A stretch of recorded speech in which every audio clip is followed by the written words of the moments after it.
اعوذ باللہ من الشیطان الرجیم بسم اللہ الرحمن الرحیم تلک امۃ قد خلت لها ما کسبت ولکم ما کسبتم ولا تسألون عما كانوا يعملون۔ صدق اللہ مولانا عظیم۔ اللہ تعالیٰ ارشاد فرماتے ہیں کہ وہ ایک جماعت تھی جو گزر چکی ہے، جو اعمال انہوں نے کیا اس کا بدلہ انہیں دیا جائے گا، اور تم جو اعمال کر رہے ہو اس کا بدلہ تمہیں دیا جائے گا، اور ان کے بارے میں تم سے سوال نہیں کیا جائے گا۔ یہ چھوٹی سی آیت کریمہ، لیکن اس نے انسانی زندگی کے بہت اہم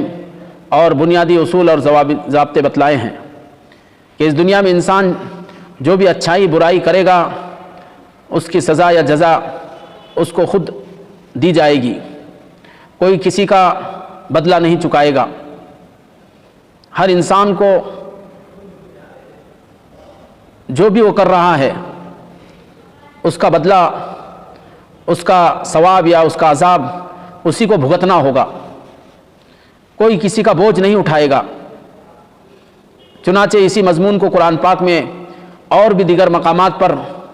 مزید وضاحت کے ساتھ اس طرح بیان فرمایا کہ وَلَا تَكْسِبُ كُلُّ نَفْسٍ إِلَّا عَلَيْهَا، کہ جو بھی کوئی برائی آدمی کر رہا ہے یا جو بھی کوئی شخص کوئی برائی انجام دے رہا ہے اس کا خمیازہ اسی کو بھگتنا ہوگا۔ پھر آگے مزید فرمایا کہ وَلَا تَزِرُ وَازِرَةٌ وِزْرَ أُخْرَىٰ، اور کوئی بوجھ اٹھانے والا کسی دوسرے کا بوجھ نہیں اٹھائے گا۔ ایک بہت ہی نقطے کی بات بتلائی گئی، جیسے مثال کے طور پر کچھ افراد کسی اسٹیشن پر یا ہوائی اڈے پر ٹھہرے ہو اور ٹرین یا پلین چند منٹوں کے لیے وہاں پر رکے، ہر ایک کے پاس سامان معتدی سامان ہو اور سواری پر سوار ہونے کے لیے صرف چند منٹ ہو، تو ایسی صورت میں ہر فرد اپنے سامان کی فکر کرے گا۔ قرآن پاک میں اللہ تعالیٰ نے فرمایا کہ وَلَا تَزِرُ وَازِرَةٌ وِزْرَ أُخْرَىٰ، کوئی کسی کا کوئی بوجھ اٹھانے والا کسی دوسرے کا بوجھ نہیں اٹھائے گا، کہ ہر شخص اپنے طور پر اپنا بوجھ اٹھائے ہوگا، تو ظاہر ہے کہ جب خود ہی بوجھل ہوگا تو دوسرے کا بوجھ کیوں اٹھائے۔ اور ایک جگہ اللہ تعالیٰ نے اس مضمون کو بیان فرمایا کل نفس بما کسبت رہینہ، ہر شخص جو کچھ وہ انجام دے رہا ہے اس کے بدلے میں وہ گروی رکھا ہوا ہے۔ اللہ کے نبی پاک صلی اللہ علیہ وسلم نے فرمایا قرآن پاک کی ان جیسی آیات کی تشریح فرماتے ہوئے کل الناس یغدو فبائع نفسہ فموتقها او موبقها، آقا مدنی نبی پاک علیہ الصلوۃ والسلام نے فرمایا کہ ہر انسان صبح کر رہا ہے، ہر انسان جب بھی صبح کر رہا ہے اپنے نفس کا سودا کر رہا ہے، یا تو اس سودے میں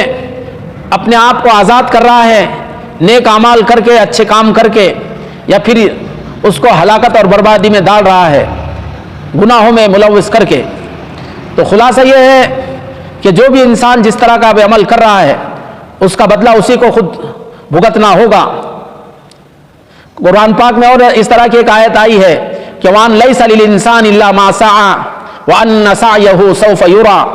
کہ انسان کو وہی ملے گا جو اس نے کوشش کی اور جد و جہد کی، اور ان قریب اس کی کوششوں کا نتیجہ اسے دکھایا جائے گا۔ یہود و نصارہ جو اپنے آپ کو انبیاء علیہ السلام کی اولاد بتلاتے تھے اور جو اس گھمنڈ میں تھے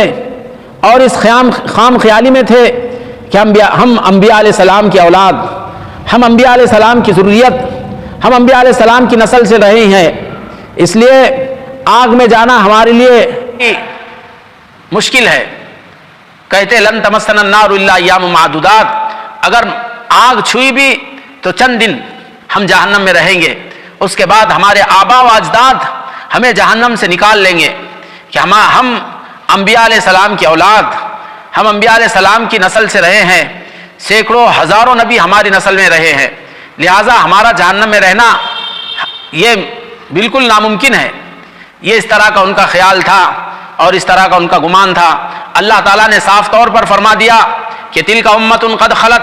کہ یقیناً وہ ایک جماعت تھی، وہ ایک عظیم امت تھی جو گزر چکی ہے، جو اس دنیا سے جا چکی ہے۔ لیکن پھر فرمایا ضابطہ لہا ما کسبت، جو اچھے اعمال اس جماعت نے، اس امت نے کی ہے، اس کا بدلہ انہیں دیا جائے گا۔ اور یاد رکھے وَلَكُمْ مَا كَسَبْتُمْ، کہ تم جو برائی یا تم جو بھلائی کر رہے ہو اس کی سزا یا اس کی جزا تمہیں دی جائے گی، ان سابقین اولین سے اس کا کوئی تعلق نہیں ہوگا۔ تو یہ صاف طور پر ان سے کہہ دیا گیا، اور ان کی اس خام خیالی اور ان کی بیجا کی امیدیں اور بیجا کی آرزوؤں سے ان کو نکالا گیا اور اس غفلت سے ان کو چوکنا کیا گیا۔ یہ بات الگ ہے کہ آج وہ اس خام خیالی میں ہیں۔ یہ احکامات قرآن پاک کے ان سری ارشادات کی آمد کے بعد بھی وہ اپنی غفلت سے بیدار نہیں ہوئے، لیکن قرآن پاک نے ان کو چوکنا کر دیا اور ان کے اس خام خیالی پر ضرب لگائی اور کہا کہ تم ہرگز ہرگز اس غفلت میں نہ رہے، اور اس طرح ان کو نبی آخر الزماں محمد صلی اللہ علیہ وسلم پر ایمان لانے اور آپ کی دعوت پر لبیک کہنے کی ان کو گویا کہ تلقین کی گئی۔ تو یہ اس طرح یہود و نصارہ اور مشرکین عرب سے یہ اس طرح خطاب تھا کہ جو حضرت ابراہیم علیہ السلام، حضرت اسماعیل علیہ السلام، حضرت اسحاق علیہ السلام اور حضرت یعقوب علیہ السلام اور ان کے بعد کے انبیاء علیہ السلام کو اور اپنا پیشوا اور امام اور مقتدی مانتے تھے اور یہ کہتے تھے کہ یہ لوگ ہمارا بیڑا پار کر دیں گے، تو ان کو اس طرح جواب دیا گیا صاف طور پر۔ آئیے دوسری طرف آج امت مسلمہ میں بھی بعض وہ خاندان جن کا اہل بیت سے کسی دور کا تعلق ہے، وہ بھی آج اس خام خیالی میں مبتلا ہے جیسے یہود و نصارہ تھے، اور ایسے ہی پیری مریدی اور اللہ ولیوں سے جن لوگوں اور جن گھرانوں کو کا تعلق ہے وہ بھی آج 100% اس خام خیالی میں مبتلا ہے، اور وہ یہ کہتے ہیں کہ یہ اولیاء اللہ اور یہ پیر بھی ہمارا بیڑا پار کر دیں گے۔ اس آیت سے ہمیں ایک بہت اہم سبق یہ بھی ملتا ہے، جیسے صحابہ کرام رضوان اللہ علیہ مجمعین کے زمانے میں کچھ باتیں جو پیش آئی ہیں، مشاجرات صحابہ جن کو کہتے ہیں کہ صحابہ کرام کے درمیان جو آپس میں کچھ جنگیں ہوئی ہے، اس کے سلسلے میں بہت ساری باتیں ہوتی ہے۔ اللہ کے نبی پاک صلی اللہ علیہ وسلم نے ان واقعات کی طرف اپنی بہت ساری احادیث میں اشارہ بھی فرمایا تھا۔ اللہ کے نبی پاک صلی اللہ علیہ وسلم نے بار بار چوکنا فرمایا تھا کہ فتنے واقع ہو گئے، ایسے فتنے ہو گئے جو سما بکما عمیا کہ ایسے فتنے ہو گئے جیسے ایک گونگا ہو، بہرا ہو، اندھا ہو، تو جیسے اس کو کوئی سمجھ میں نہیں آتا، کوئی بات سجائی نہیں دیتی، ایسے نبی پاک صلی اللہ علیہ وسلم نے فرمایا کہ فتنے ایسے واقع ہو گئے کہ آدمی کو اس میں کوئی سمجھ میں نہیں آئے گا کہ کیا کرنا چاہیے۔ اتنے اندھوناک، اتنے بھیانک فتنے برپا ہو گئے اور یہ تمام فتنے ہوئے، لیکن اللہ کے نبی پاک صلی اللہ علیہ وسلم نے فرمایا کہ ان فتنوں سے بچنا، ان فتنوں سے دور رہنا۔ اللہ کے نبی پاک صلی اللہ علیہ وسلم نے کبھی یہ فرمایا کونوا کاحلاس البیت، کہا کہ گھر میں جو چادر پڑی بچھ کر جو ہمیشہ کے لیے پڑی رہتی ہے اس طرح تم ہو جانا۔ یا پھر آپ نے یہ تلقین فرمائی تھی کہ اگر ایسے فتنے اگر برپا ہو تو اپنے آنکھوں پر چادر ڈال لینا۔ پھر آپ نے بھی فرمایا کہ اگر فتنے برپا ہو تو اپنی تلوار کو کسی پتھر پہ مار کر اس کو کند کر لینا۔ آپ صلی اللہ علیہ وسلم نے ایک حدیث میں فرمایا کہ عنقریب ایک ایسا فتنہ ہوگا کہ تستنزف العرب، کہ جو پورے عرب کو اپنی لپیٹ میں لے لے گا۔ اللہ کے نبی نے یہ بات فرمائی تھی، اور وہ فتنے اللہ کے نبی پاک صلی اللہ علیہ وسلم کے بعد رونما ہوئے، ظاہر ہوئے۔ مسلمانوں کی جو تلوار دشمن کے خلاف جو ٹوٹتی تھی وہ آپس میں چلنے لگی۔ اللہ کے نبی پاک صلی اللہ علیہ وسلم نے یہ بات فرمائی تھی کہ اذا وقع السيف في امتي لم يرفع عنهم الى يوم القيامه، کہ جب میری امت میں تلوار چلنا شروع ہوگی تو پھر قیامت تک وہ سلسلہ جاری رہے گا۔ تو حضرت عمر رضی اللہ عنہ کی شہادت سے اس کی ابتدا ہوئی۔ سب سے پہلے انتہائی اندوہناک غمناک حضرت عثمان رضی اللہ عنہ کی شہادت کا واقعہ پیش آیا کہ جو اسلامی تاریخ کا انتہائی سنگین اور بھیانک واقعہ ہے۔ پھر اس کے بعد حضرت علی رضی اللہ عنہ کو شہید کر دیا گیا۔ پھر آگے چلے تو حضرت امام حسن رضی اللہ عنہ کو زہر دے کر شہید کر دیا گیا۔ پھر آگے چلے تو حضرت امام حسین رضی اللہ عنہ کو شہید کیا گیا۔ پھر اس کے بعد اور چلے تو حضرت عبداللہ ابن زبیر کو شہید کیا گیا، اور پھر اسی طرح واقعات پیش آئے۔ اگر دیکھا جائے تو مدینے پر جن لوگوں نے حملہ کیے وہ سب مسلمان تھے، اور مدینے کی حرمتوں کو پامال کیا اور مسجد نبوی کی بے حرمتی کی، اور نہ جانے وہاں پر کیسے سنگین بھیانک جرائم انہوں نے کیے۔ یہ سب ہوا۔ اس کے علاوہ مکہ مکرمہ میں خانہ کعبہ پر پتھر برسائے گئے، آنکھ کے گولے برسائے گئے، اور خانہ کعبہ کی حرمتوں کو پامال کیا گیا۔ الغرض یہ وہ اندوہناک واقعات ہے جو اسلامی تاریخ میں جو تحریر ہے، لیکن ہم مسلمان ہیں۔ اللہ کے نبی پاک صلی اللہ علیہ وسلم نے ہمیں ہر چیز کے سلسلے میں رہنمائی دی گئی۔ اللہ کے نبی پاک صلی اللہ علیہ وسلم نے ان فتنوں سے دور رہنے کو آپ صلی اللہ علیہ وسلم نے فرمایا تھا۔ ایسے زمانے کے سلسلے میں اللہ کے نبی نے فرمایا کہ ایک زمانہ ایسا آئے گا کہ مسلمان کا بہترین مال اس کی بکریاں ہوگی کہ جن بکریوں کو لے کر وہ پہاڑوں میں اور چراگاہوں میں لے کر چلے جائے گا۔ ایک شخص جو اللہ کے راستے میں جہاد میں نکل جائے اپنے گھوڑے پر سوار ہو کر اور ان فتنوں سے بچ، جو فتنوں سے جتنا دور رہے گا اتنا محفوظ رہے گا، کہ جو ان فتنوں کی طرف جو جھانکے گا فتنے اس کی طرف آئے گے۔ اس لیے اللہ کے نبی نے یہ رہنمائی فرمائی تھی اس زمانے کے لوگوں کے لیے کہ جو جتنا فتنے سے دور رہے گا اور فتنوں سے الگ تھلگ رہے گا اتنا یہ محفوظ ہوگا۔ چنانچہ آتا ہے بہت سارے صحابہ کرام کے سلسلے میں، حضرت ابو بکر رضی اللہ عنہ، حضرت عبداللہ ابن عمر رضی اللہ عنہما اور اس کے علاوہ دیگر صحابہ کہ جنہوں نے ان فتنوں سے کنارہ کشی اختیار کی، الگ تھلگ اللہ کی عبادت اور بندگی میں رہے۔ تو بعد کے لوگوں کے لیے کہا کہ جو ان واقعات کو سنیں گے، ان واقعات کو پڑھیں گے، اگر وہ اپنی زبان چلاتے ہیں تو کہا کہ اپنی زبان کا چلانا اس میں تلوار کے چلانے سے زیادہ خطرناک ہے۔ تو ایسے واقعات اور اس طرح کی باتوں کے سلسلے میں ہم اپنی زبانوں کو اس سلسلے میں کنٹرول میں رکھے۔ ایسا شخص جو کلمہ پڑھتا ہو اور جو اسلام کا دم بھرتا ہو، ایسے شخص کے سلسلے میں ہمیں اپنی زبان سے کوئی بد دعا دینے اور اس کے حق میں لعنت ملامت کرنے کی ممانعت آئی ہے۔ اللہ کے نبی پاک صلی اللہ علیہ وسلم نے فرمایا کہ لعن المؤمن کقتلہ، کسی مومن پر لعنت کرنا اسے قتل کر دینے کی طرح ہے۔ اس لیے ہم اپنی زبان کے سلسلے میں پابند ہے کہ ہم اپنی زبان پر کنٹرول کریں۔ یقیناً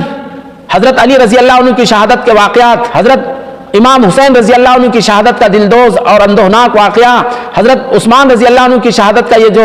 غمناک واقعہ، حضرت عبداللہ ابن زبیر رضی اللہ عنہ کا اندوہناک واقعہ، اور اسی طرح سینکڑوں ہزاروں صحابہ اور تابعین، تابعین اور اہل اللہ کی جو شہادتیں ہوئی ہیں وہ انتہائی غمناک ہے۔ وہ ایک مسلمان کے جذبات کو برانگیختہ کرتی ہے۔ دل چاہتا ہے کہ ان عظیم ہستیوں کو شہید کرنے والوں اور ان عظیم ہستیوں کے پر ظلم کے پہاڑ توڑنے والوں اور ان عظیم ہستیوں پر ظلم و ستم کو روا رکھنے والوں پر لعنت بھیجے، ان کے لیے ملامت کرے، ان کو بددعائیں دے اور ان کو لعنتان کرے۔ لیکن اس طرح کے واقعات کو سن کر ہمیں قابو نہیں بلکہ اپنے قابو پر کنٹرول کرنا ہے، ہمیں اپنی زبان پر کنٹرول کرنا ہے، اپنی سوچ اور خیالات پر کنٹرول کرنا ہے، اور یہ کہنا ہے کہ تلک امۃ قد خلت لہا ما کسبت ولکم ما کسبتم، کہ وہ ایک جماعت تھی گزر چکی ہے، جو کچھ اعمال اچھے یا برے انہوں نے کیے ہیں ان کو اس کا بدلہ ملے گا۔ جنہوں نے اچھائی کی ان کو اچھا بدلہ ملے گا، جنہوں نے ظلم کیا اس کی ظلم کی سزا اس کو اتنا پڑے گی۔ یہ کہا ہم جو اعمال کر رہے ہیں اس کا بدلہ ہمیں دیا، ہمیں اس کو چکانا ہوگا۔ اور پھر آگے کہ ولا تسألون عما كانوا يعملون، وہ لوگ جو کچھ کر گئے، انہوں نے ظلم ستم ڈھائے، جو انہوں نے مظالم کیے، جو انہوں نے ناحق قتل کیے، جو انہوں نے خون ریزیاں کی، انہوں نے مقدس مقامات کی بے حرمتیاں کی اور ان کی حرمتوں کو پامال کیا اور حرمین شریفین کے تقدس کو تار تار کیا، یقیناً اس کی سزا انہیں ملے گی۔ ہاں لیکن ولا تسألون عما كانوا يعملون، اللہ فرما رہے کہ وہ انہوں نے جو کیا اس کے بارے میں تم سے سوال نہیں کیا جائے گا، تم سے اس کے بارے میں کوئی باز پرس نہیں ہوگی، بلکہ ان کا بارے میں انہی کو جواب دہ ہونا ہوگا۔ اس لیے اس معاملے کو ہم اللہ کے حوالے کریں، اس معاملے کو ہم اللہ کے سپرد کریں۔ ان واقعات کو پڑھو تو جذبات بھڑک اٹھتے ہیں، ان واقعات کو سنو تو خون کھولنے لگتا ہے، ان واقعات کو سنو تو دل سے زبان سے بددعائیں نکلتی ہے، ان واقعات کو